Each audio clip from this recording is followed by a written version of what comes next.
আসসালামু আলাইকুম বন্ধুরা, কেমন আছেন সবাই? আশা করি সবাই ভালো আছেন।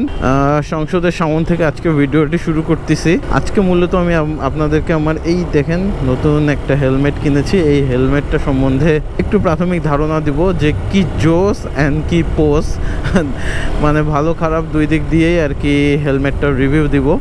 আসুন একটা খুবই সাদামাটা আনবক্সিং করি। বাসায় আনবক্সিং করছি, সেটার ভিডিও রেখে দিয়েছিলাম। আসুন আগে ওইটা দেখে আসি, তারপরে বাকি কথাটা বলতেছি।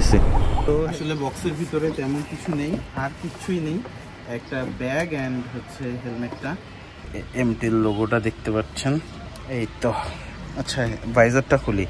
আর ভাইজারটা হচ্ছে স্মোকি ভাইজার দিছে। যদি ওভারভিউটা দেখাই, আমার এই কালারটা প্লাস হচ্ছে এই গ্রাফিক্সটা খুবই ভালো লাগছে। ভাইজারটা কিন্তু খুবই কুইক ভাবে রিলিজ হয়। আর এই হেলমেটটার যদি আমি আপনাকে এয়ার ভেন্টিলেশনের কথা বলি, এই যে সামনে হচ্ছে এই এয়ার ভেন্টিলেশনটা আছে, দেন এই যে এখানে দুটো ভেন্টিলেশন হচ্ছে দিয়েছে অ্যান্ড উপরে হচ্ছে দুটো।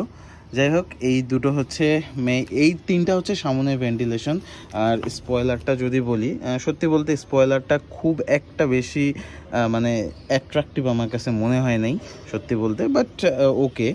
অ্যান্ড এখানেই দেখতে পাচ্ছেন যে ডট সার্টিফাইড আছে এবং ECE 22.06 যেটা হচ্ছে লেটেস্ট সার্টিফাইড হেলমেটের জন্য গ্যারান্টেড সেটা। অ্যান্ড BSTI এটা সব জায়গাতেই এখন থাকে। অ্যান্ড পিছনের দিক দিয়েও দেখেন আপনার ভিতরে এই যে এই জায়গাটায় হচ্ছে আপনার ভিতরের যে গরম ভাবটা থাকবে বা মাথা যেন গরম না হয় বা হচ্ছে কি বলবো হিট না হয়, এই দিক দিয়ে হচ্ছে দুই সাইড দিয়ে আপনার এয়ার বের হয়ে যাবে। সো এই তো। আর স্মোকি ভাইজরটা আপাতত আমি ইউজ করতেছি, বাট আমি ক্লিয়ার ভাইজরটাও হচ্ছে কিনে নেব খুব সামনেই। সমস্যা আগে আছে, সেটার সমস্যাটা বলি। সান ভাইজর নাই, এটা হচ্ছে মেইন সমস্যা। আর আমারটা দেখতে পাচ্ছেন স্মোকি ভাইজর। স্মোকি ভাইজর এটা আমি আসলে রাখবো না বেশি দিন, সামনে একটু শীত পড়া শুরু হলেই আমি হচ্ছে ক্লিয়ার ভাইজরটা নিয়ে নিব অ্যান্ড একটা অ্যান্টিফগ নিয়ে নেব, তাহলে ঠিক আছে। এখন আসি পজিটিভ দিক। এর পজিটিভ দিক হচ্ছে অনেক আছে। তার মধ্যে হচ্ছে এর যে সামনে এইটা যখন আপনাদেরকে দেখাইছি, এই ভেন্টিলেশনটা কিন্তু খুবই জোস একদম, মানে মনে হচ্ছে হয় যে এই ভেন্টিলেশনটা আসলে সব থেকে জোস। এইটা দিয়ে এত সুন্দর পরিমাণ বাতাস পাস হয় যে আপনার মুখের যে পোর্শনটা আছে সেই মুখের পোর্শনে আপনার কোনো রকমের মানে গরম ফিল হবে না। আর দুই নাম্বার হচ্ছে যে মাথা যখনই হিট হয়, আর সব থেকে ভালো এই হেলমেটটার হচ্ছে ওয়েট ডিস্ট্রিবিউশন। আসলে আমি এর আগেও LS2 বিলমোলা তারপরে হচ্ছে গিয়ারএক্সেরগুলো ইউজ করছি, বাট সত্যি বলতে একদম ওয়েট ডিস্ট্রিবিউশনে আমি এটাকে 1 নম্বরে দিব।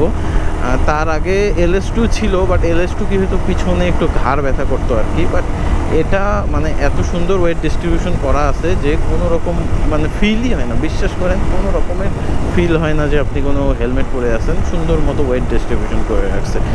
আর যেহেতু ECE 22.06 যেটা একদম লেটেস্ট ECE সার্টিফাইড, তো তার মানে বুঝতেই পারছেন যে এর ডিউরেবিলিটি বা স্ট্রং এটা আলহামদুলিল্লাহ ভালোই হবে।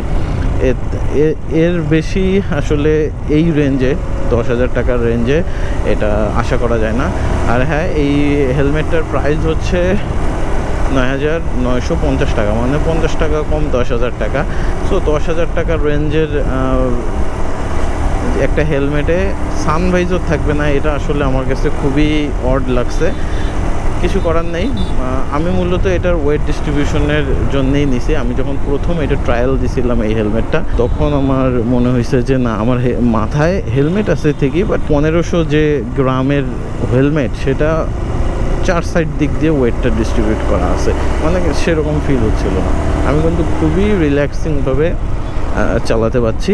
আশা করি এটা আমার লং ট্যুরের ক্ষেত্রে, আমি যেহেতু লংয়ে প্রায় 1 ঘন্টা 1.5 ঘন্টা 2 ঘন্টার মতো টানা আমাকে হেলমেটটা মাথায় রাখতে হয়, তো আমার ক্ষেত্রে কিন্তু এটা খুবই জরুরি যেন আমার কাঁধে বা মাথায় বেশি প্রেশার না পড়ে। আর হাওয়া পাসিং থেকে শুরু করে সব কিছু মিলে আলহামদুলিল্লাহ আমার জন্য একটা পারফেক্ট হয়েছে।